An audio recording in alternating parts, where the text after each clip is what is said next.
A very good evening and thank you for joining GBS News at 9. My name is Susan Nganga and our sign language interpreter tonight is Paul Mathange. To our first story, Prime Cabinet Secretary Musalia Mudavadi has this evening received His Highness Prince Rahim Aga Khan at the Jomo Kenyatta International Airport.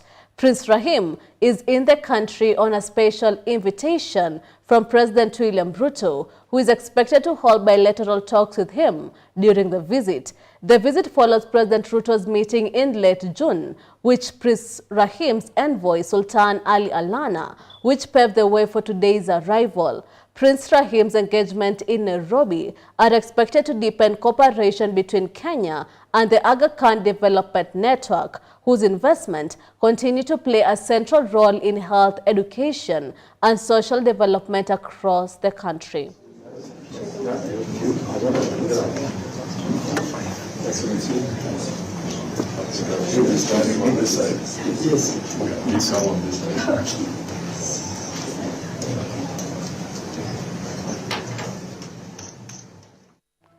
And as Kenya engages global partners on development, attention has also turned to a regional challenge that affects millions across the Horn of Africa: climate change. In Nairobi, the 71st Greater Horn of Africa Climate Outlook Forum opened today. The three-day meeting brings together scientists, policymakers, and international partners to review recent weather patterns and release the new forecast for the October to December season. Discussion was also centered on strengthening early warning system aimed at helping communities across the region better prepare for climate-related shocks such as droughts and floods. The 71st Greater Horn of Africa Climate Outlook Forum officially kicked off in Nairobi today. Organized by the IGAD Climate Prediction and Application Center in collaboration with the Kenya Meteorological Department and partners, the meeting is being held under the theme Climate Services for Bridging the Early Warning Gap Together. The forum has drawn climate scientists, government officials, researchers, and development partners.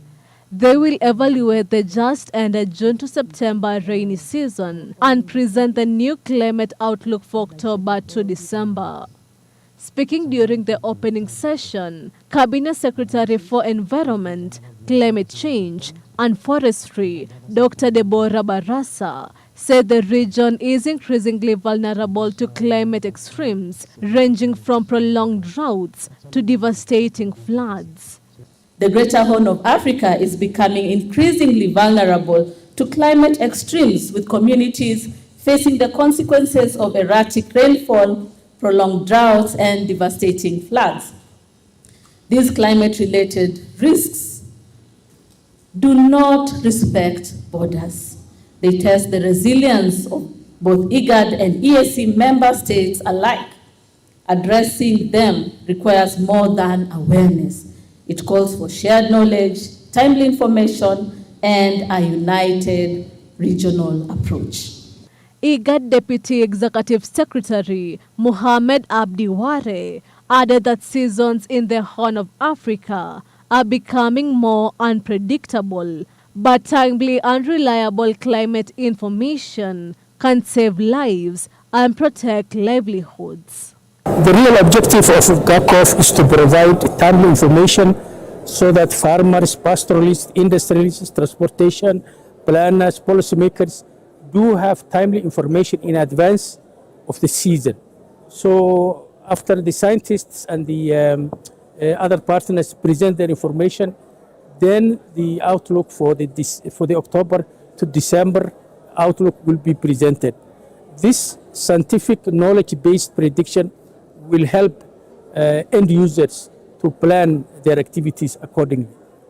The Kenya Meteorological Department Acting Director, Edward Murioki, emphasized the importance of strengthening early warning system, noting that they can provide communities with the lead time needed to prepare to reduce disaster risks. This forum serves as a platform for the Greater Horn of Africa where the 11 member states come together. Then we get the regional outlook, which later on is downscaled to country level. So this information is the one that will later be issued as a national focus. And in some countries like Kenya, it will even be downscaled further to the counties and to the ward level. As the theme is, we are closing the gap in early warning. The focus is to ensure that these advisories reach the last mile or the community users at the grassroots. Over the next 3 days, participants will focus on implications of the October to December climate forecast, covering sectors such as agriculture, water, health, energy, and disaster management, ensuring that science is translated into solutions that help communities across the region prepare and adapt. Analysis, which gives an overview of how the season performed, and then the other sector will know that. And also led to quite significant number of. And away from climate matters, politics now, where divisions are threatening to rock one of the country's biggest political parties. The Orange Democratic Movement is under threat of falling apart in Homa Bay County, Kasipul constituency, ahead of the by-elections to fill the National Assembly position that was left vacant by Honorable Charles Were, who was shot dead in Nairobi. The by-elections, which are set to be held in November this year, leaders have condemned the plot by some ODM officials who are planning to issue the party certificates to some individuals, as Davis Karani now reports. The push and pull in Homa Bay County, Kasipul constituency, in a fight for the vacant National Assembly representative position, which was left vacant after the demise of Honorable Charles Ongondo Were, is taking shape due to what these party's followers and other leaders call imbalance. ODM has got structures, and we have to follow the structure clearly. Number two, anybody who is ambaye anataki chairperson ya ODM ambaye ni Gladys Wanga, Homa Bay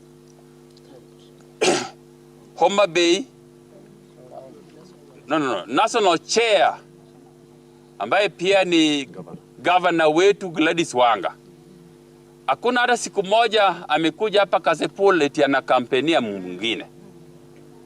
Wale wote ambao wamesimama, kila mtu aendelee na kampeni yake, kama bado tunasubiri chenye itatokea kule Orange House. According to ODM supporters, issuance of a direct ticket to a candidate of this party will be against the democratic right that this party has always fought for, hence tearing it apart slowly by slowly. Allegations that the party ticket is already issued to a preferred candidate is neither here nor there.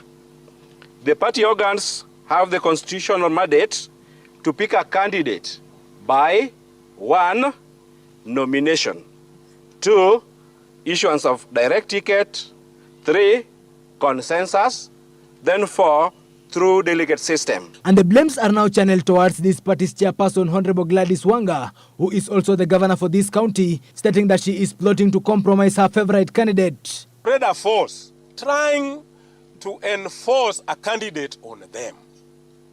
And this is exactly what they don't want. Yes. We don't want. They are appealing to the apex of ODM. Correct.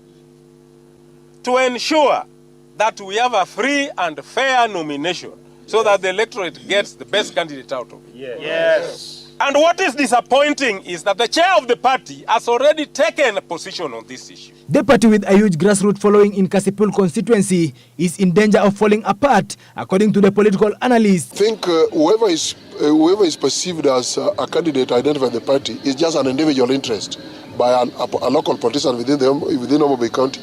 That's definitely going to hit a dead end, because whoever is bringing this candidate has no the person imposing the candidate has no ground in the first place. She has no political moral authority to give the Kasipul constituents a direction to take on whom to be their flag bearer as far as ODM political party is concerned. Davis Karani for GBS News Kasipul constituency. And now that report takes us to a very fast break here at GBS News at 9. Keep your feedback streaming into social media platforms at GBS TV Africa. The SMS line is 21144. We'll be right back. Confidence and body image. Confidence and body image is what we'll be talking about today. So I've always been told I'm too short to model. Does height really matter, or is confidence enough? No. Height, in the world we are in today, height does not matter. It doesn't. When it comes to modeling. Actually, leave alone height, even body size doesn't even matter. Body size? Yes. Modeling is it's an open space to express yourself. You know, modeling is visual representation of a brand of who you are. So it's about you showing up and showing your authentic self. Just that. In the industry, I have experienced, met very short people, men and ladies, and they do amazing. They're really good. It's all about, I think, believing in yourself, that confidence, you know, and knowing you can do it and you need to do it. Walk an imaginary runway across the room, but do it like you're wearing 10-inch heels and atuna heel. So yeah, pretend do it like you're wearing a 10-inch heel. Haibo.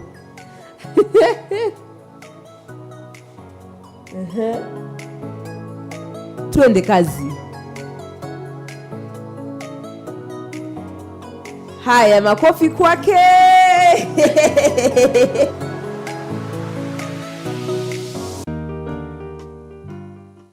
A student can transition from other curriculums, such as the Kenyan CBC curriculum, the Pearson EdExcel curriculum, and the IB curriculum, to the Cambridge curriculum.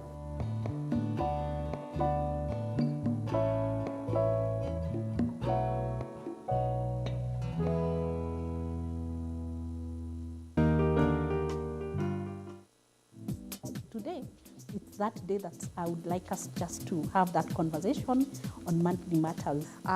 Let's talk of Mama Fua, who like akifanya shughuli zake hapa kule has more or less that amount.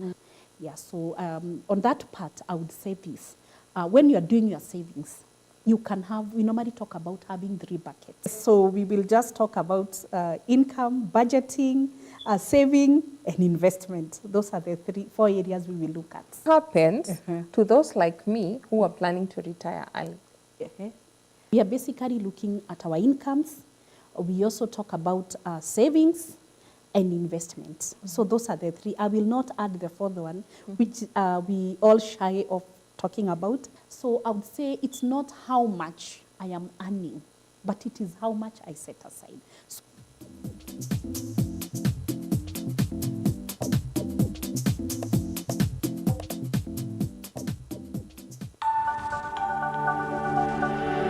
everywhere, GBS.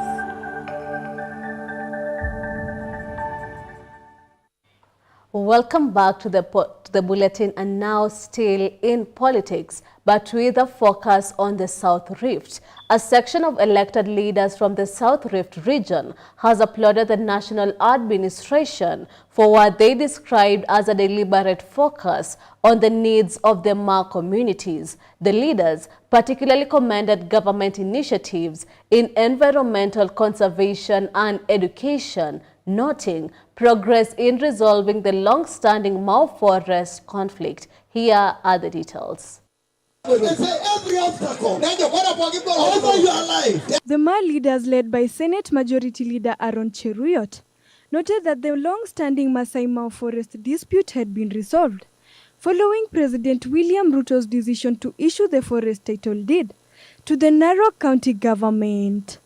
Cheruyot applauded the head of state for fostering unity and ensuring development across the country, emphasizing that all communities deserve equal access to resources, as outlined in the Constitution. Unajua mara mingi mmekuwa mkituambia hapa Narok, sijui ulikuwa mnatuambia maneno ya Mau. Sasa title ya Mau iliwekwa kwa mkono ya serikali ya kaunti ya Narok. Ni nyinyi sasa mnaamua vile. Sasa kama kuna sababu nyingine mseme mapema kabla siku ya kura. Ndio tuwatatulie. Hatutaki hii maneno ya kuachana na ati wakati ya kura inasemekana ilikuwa. Tafuteni excuse yote ile bado imebakia. tumalize kabla siku ya kura. Mambo ya nyinyi kupiga kura kando na sisi, hiyo maneno hatutaki tena, si ndio? The Senate Majority Leader highlighted education achievements, noting that the government has employed over 70,000 teachers and plans to hire an additional 24,000 to boost learning standards. He added that over 24 classrooms had been constructed in the past 3 years to improve the learning environment. Nyinyi mnajua ile maneno rais na serikali hii wamefanya kuhakikisha kwamba masomo katika shule yetu iko katika hali ya afadhali kushinda zamani. Mnajua tulikuwa na challenges mingi sana, hasa ya walimu. Tangu Mungu kuumba dunia hii ya Kenya, hakujawahi kuandikwa walimu kiasi ile imeandikwa na serikali hii ya Kenya Kwanza. Walimu 76,000 na kufikia Disemba hawa kina Keno najua tumeweka kwa budget another 24,000. In total 100,000 teachers employed by President William Ruto.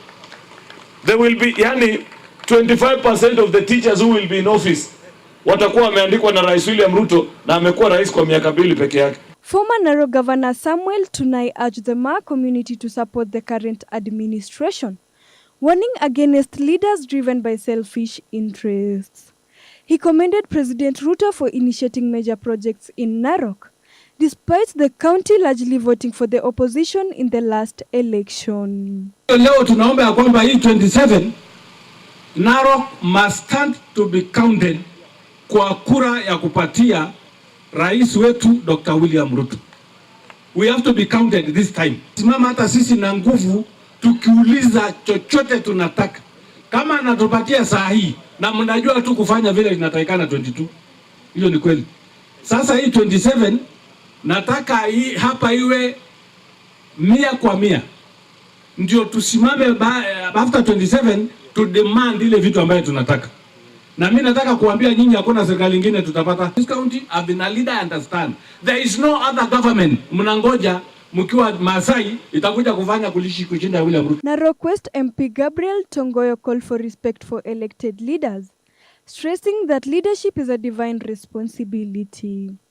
He also expressed confidence in the new university funding model, saying it was performing well and allocating a significant portion of the national budget to education. Kila mtu aheshimu uongozi ulioko, kwa sababu hakuna uongozi isipokuwa iliyowekwa na Mungu, na uongozi wenye uko uliwekwa na Mungu.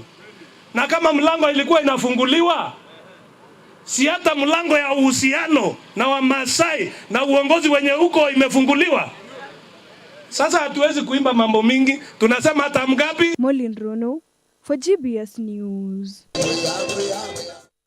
And still on matters of governance, Energy Cabinet Secretary James Opiyo Wandayi has accused members of parliament of using intimidation tactics to protect corruption officials. Wandayi insists that President William Ruto will not be silenced in his war against graft, warning that the government remains firm on rooting out corruption at all levels. Speaking in Uguja constituency, Siaya County, Energy Cabinet Secretary James Opiyo Wandayi dismissed impeachment threats against President William Ruto, saying they were against of time. He urged that the president was only discharging his duty by demanding accountability from all public servants, including legislators. Sasa wewe unaongea kama nani? Unaongea kwa niaba ya nani? Na wewe uko na nguvu ya kutoka wapi Kenya hii?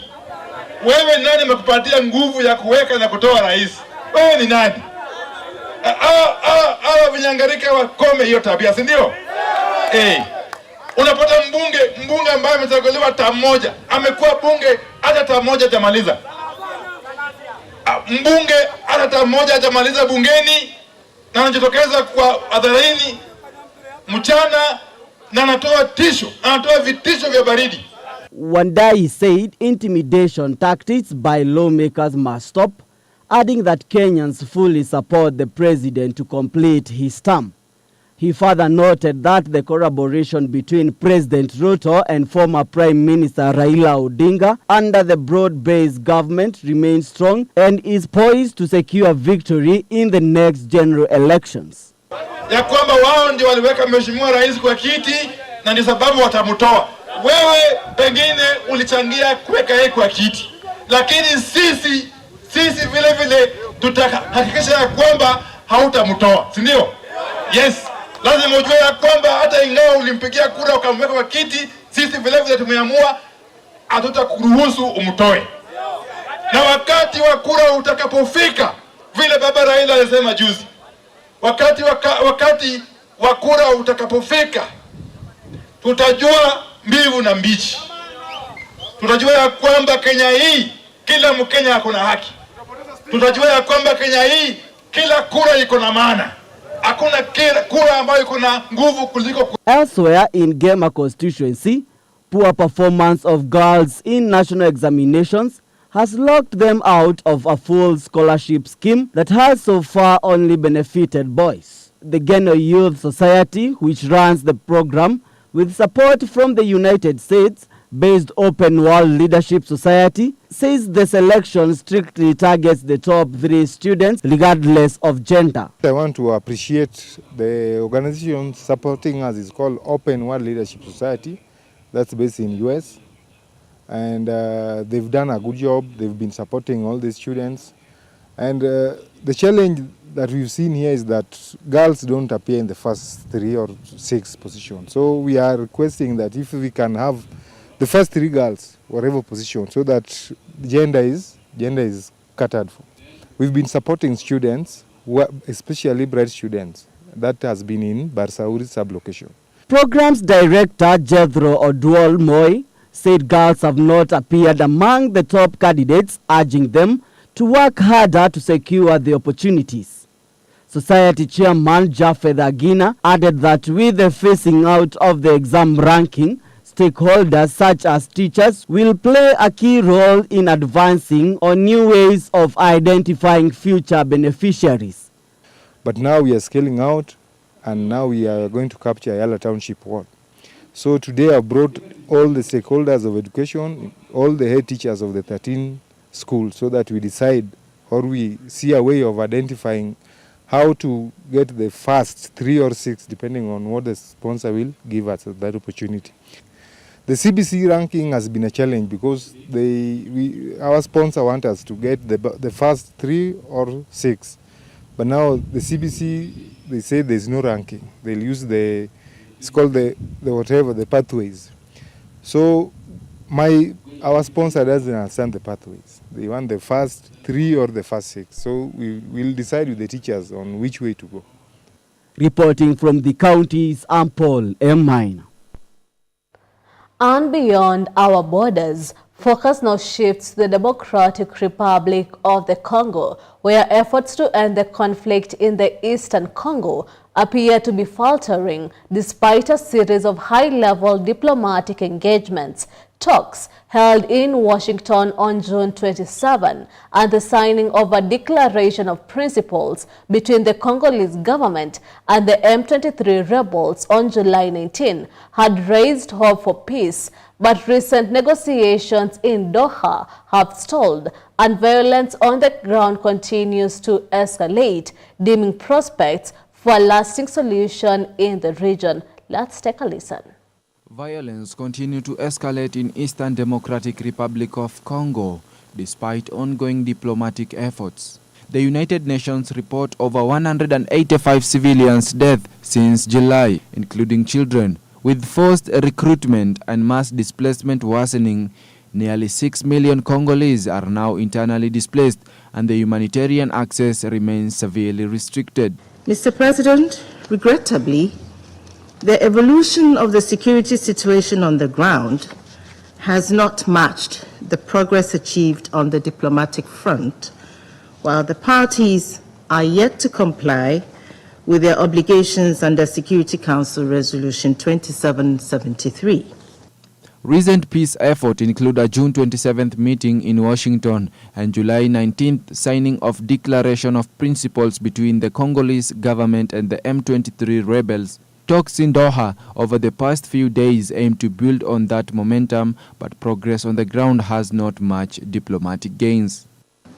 In Ituri, The security situation has deteriorated sharply since early July, despite the progress made in the context of the inter-armed groups dialogue held in Aru from 23rd to 29th June.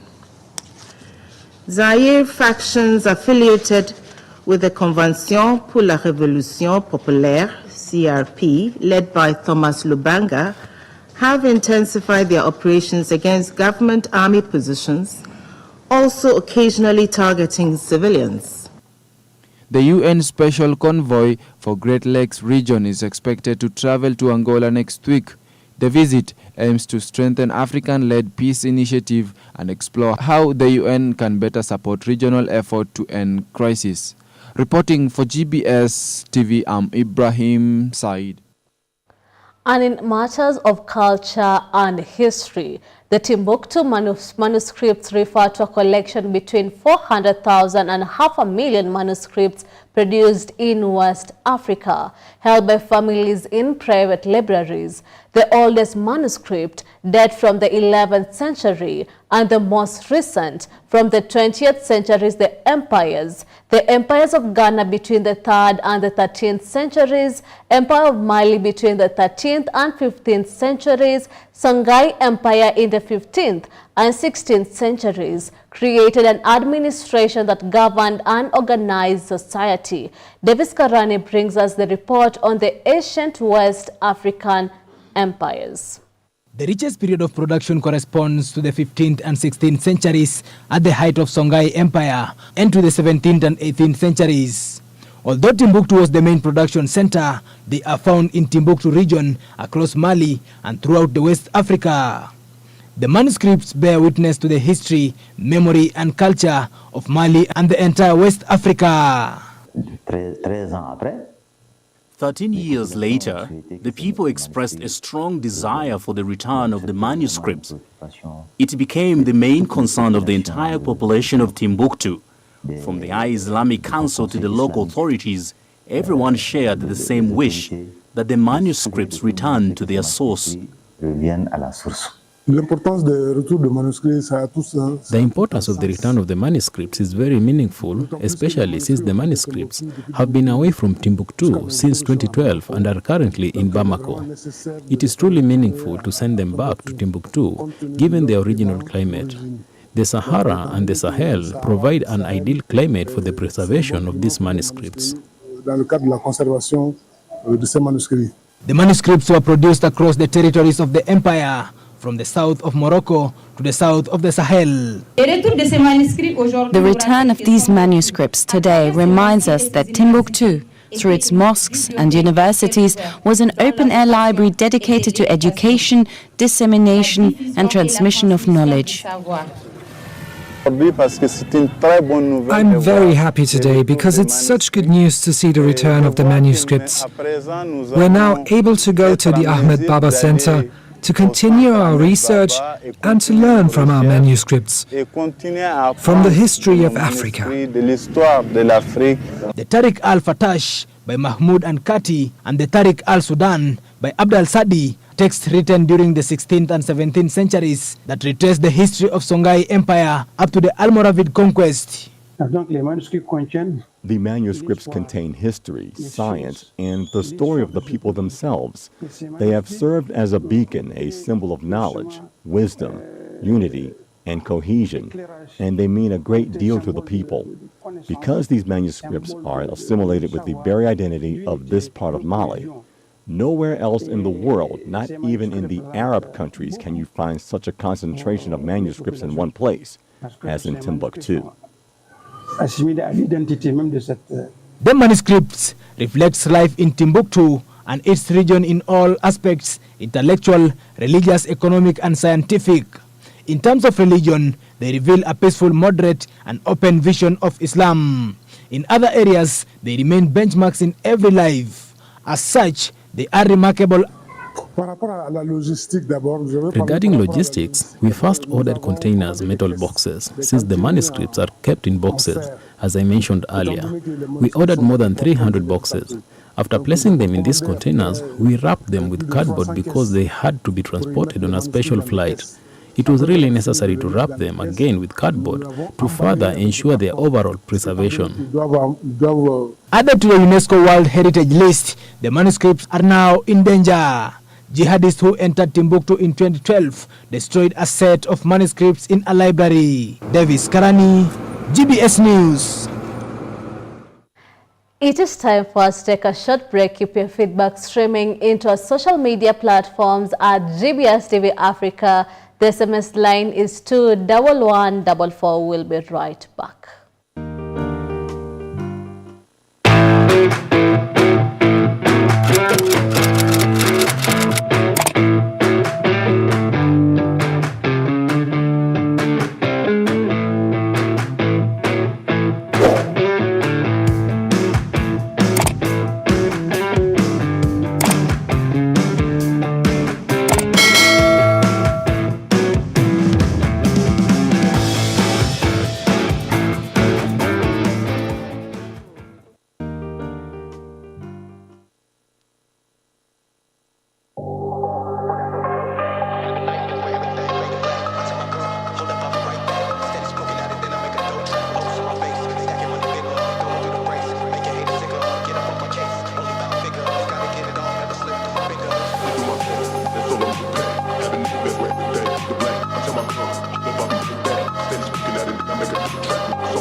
Hello kids, did you know a year has 31,557,600 seconds? Why do you think so? Exactly. There are 60 seconds in a minute, 60 minutes in an hour, 24 hours in a day, and 365 and 25 days in a year. We count the extra 0.25 because of leap years. When you multiply all these numbers together, you get a huge number of seconds. That's why a year feels long, but time still flies when you are having fun.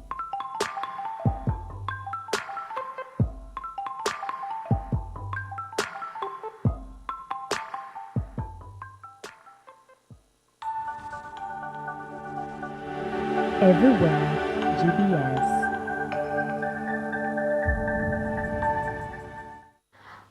Welcome back to the bulletin and more on international news. A humanitarian crisis that shows no signs of easing. It has been 8 years since the mass exodus of more than 1 million Rohingya, described by the United Nations as ethnic cleansing. But today, the situation is even more desperate, living in overcrowded camps with little humanitarian aid and no clear path to the future. The Rohingya continue to endure violence, neglect, and uncertainty. The United Nations is now calling for urgent action to avert a worsening humanitarian disasters. Here's more on the unfolding crisis. 8 years after a brutal military crackdown forced over 1 million Rohingya, a Muslim minority group, to flee Myanmar, their situation remains dire. Most live in overcrowded camps in Bangladesh, stripped of citizenship, rights, and the hope of returning home. Renewed fighting in Rakhine State has only made things worse, forcing even more families to flee. I want to go home with justice, to get back my land and property. I want to see peace there. It's been 8 years since I came here for the 3rd time. How much longer must we suffer? The United Nations is urging action, saying both the Myanmar military and the Arakan army are committing serious atrocities against the Rohingya. UN officials stress that ending impunity and restoring rights to security, citizenship, and equality are essential to ending this cycle of violence. Ending impunity and ensuring the Rohingyas' rights to security, citizenship, and equality are essential for breaking the cycle of violence. Meanwhile, humanitarian aid is drying up. Funding cuts have slashed food assistance and basic services are under threat. The UN is calling on the global community to step up, support relief efforts, back accountability processes, and help secure a lasting solution for the Rohingya people. We implore the international community to step up support for the Rohingya by increasing humanitarian funding to secure access to basic needs and essential services, to resolutely support international accountability processes. Elvis Muyodi, GBS News. And in the Middle East, tensions continue to rise.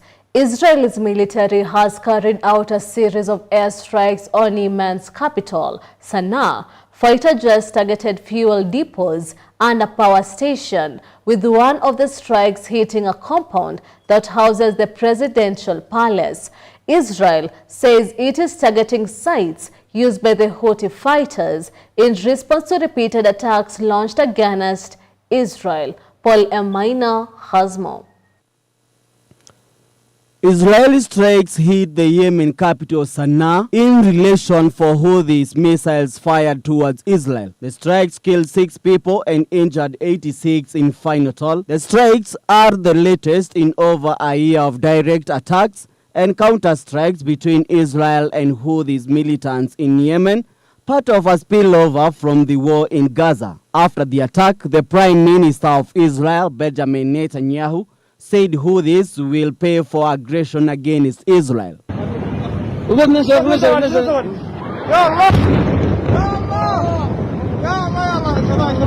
The Air Force struck strategic targets in Yemen again, and he attacked the presidential palace in the heart of the capital Sana'a, the city power station. The Houthi terror regime is learning the hard way that it is paying and will continue to pay a heavy price for its aggression against the state of Israel. Whoever attacks us, we attack them. Whoever plans to attack us, we attack them. I believe the entire region is learning about the strength and determination of the state of Israel.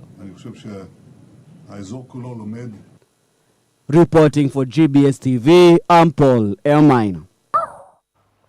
A dire warning from the United Nations is sounding, with famine now confirmed in Gaza. The United Nations says the world must act not only to feed Gaza, but to uphold humanity itself. The UN and its humanitarian partners describe the famine as man-made and catastrophic, warning it could spread further unless the fighting stops and aid is allowed in. Let's listen in. Famine has officially been declared in Gaza Governorate. The United Nations and its humanitarian partners say the crisis is man-made, catastrophic, and could spread further unless the fighting stops and aid is allowed in. In Geneva, the world's top food security authority confirmed that Gaza is now experiencing famine, a preventable tragedy that UN officials say is unfolding just meters away from food supply blocked at the borders. UN Relief Chief Tom Fletcher did not mince his words, calling it the Gaza famine. A crisis, he said, is the direct result of obstruction, cruelty, and indifference. Be in no doubt that this is irrefutable testimony. It is a famine, the Gaza famine. It is a famine that we could have prevented if we had been allowed. Yet food stacks up at borders because of systematic obstruction by Israel. It is a famine within a few hundred meters of food in a fertile land. It is a predictable and a preventable famine. A famine caused by cruelty, justified by revenge, enabled by indifference, and sustained by complicity.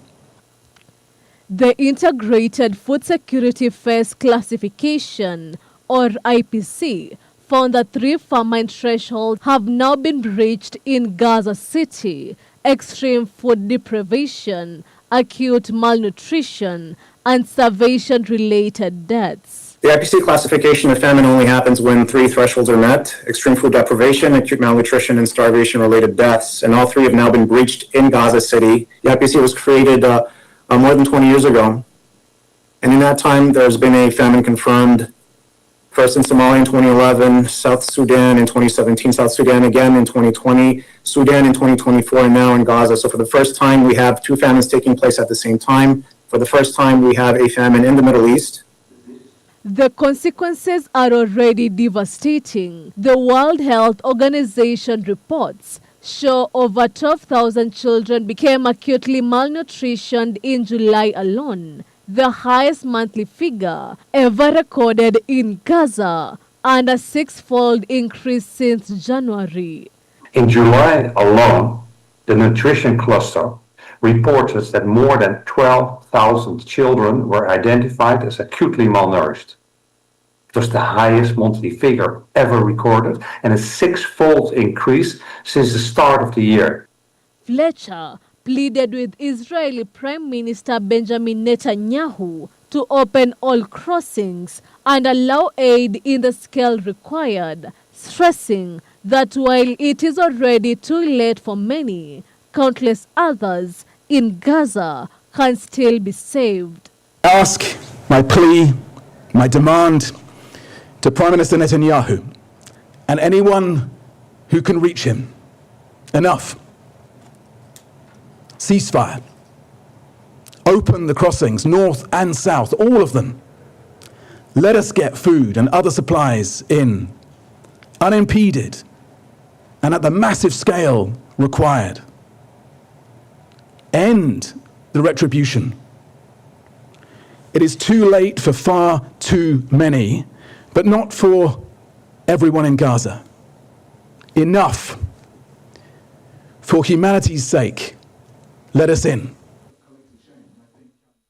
And for sports lovers, it's time for your most favorite segment of the bulletin, the sports news. Let's get sporty.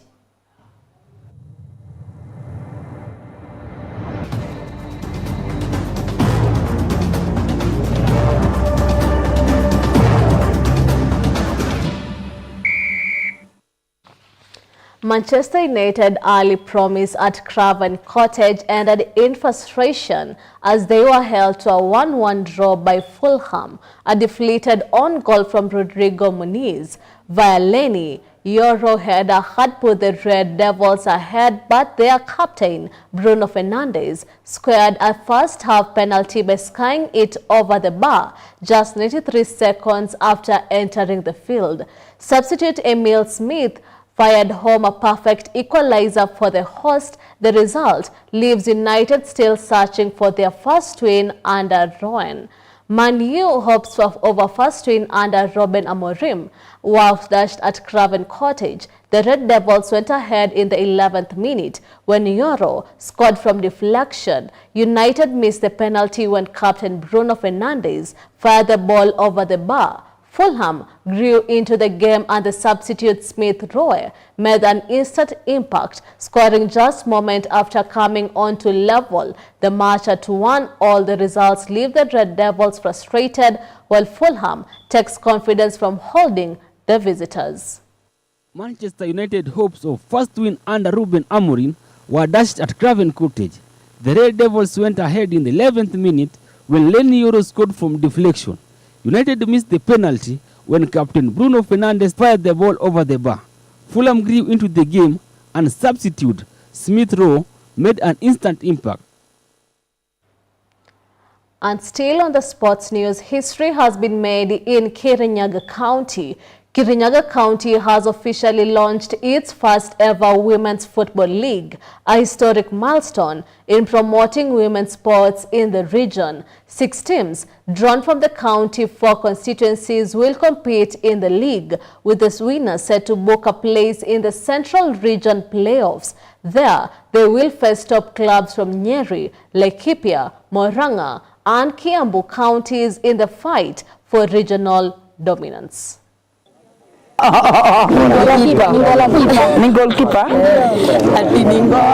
the launch of our first ever Women's Football League in Kirinyaga County, the county's Kenya Federation Chairman Dennis Murimi acknowledged the challenges of organizing the league, citing high registration fees, limited sports kits, and cultural barriers that restricts girls from pursuing football. He called on both parents and government agencies to support and invest in women's football at the grassroots level. Leo tuna launch mpira ya Women County League na iko na team 6.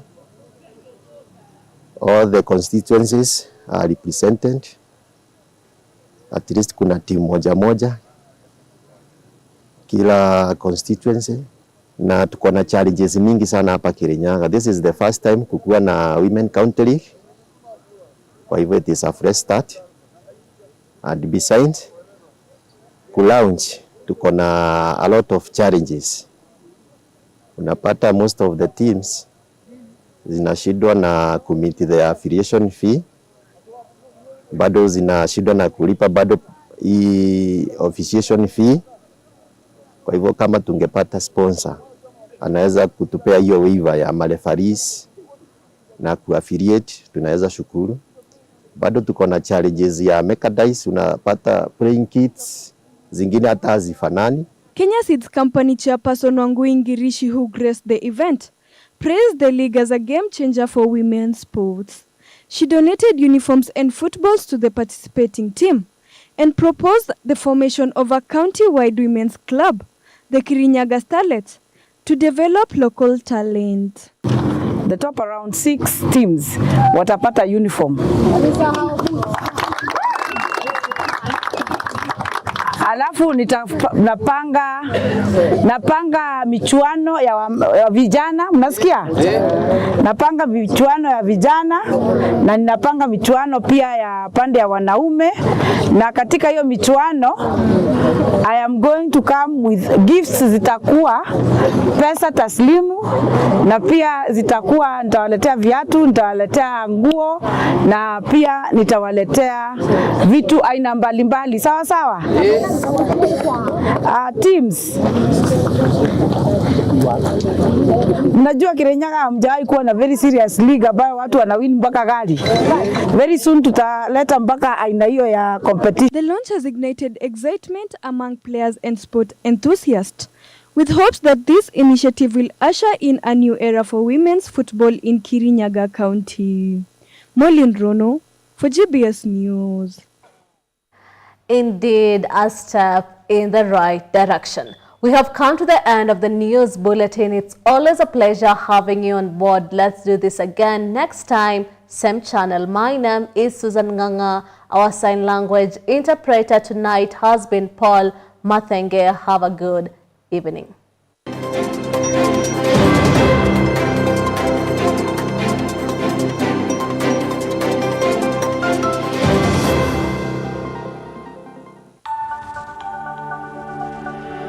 Everywhere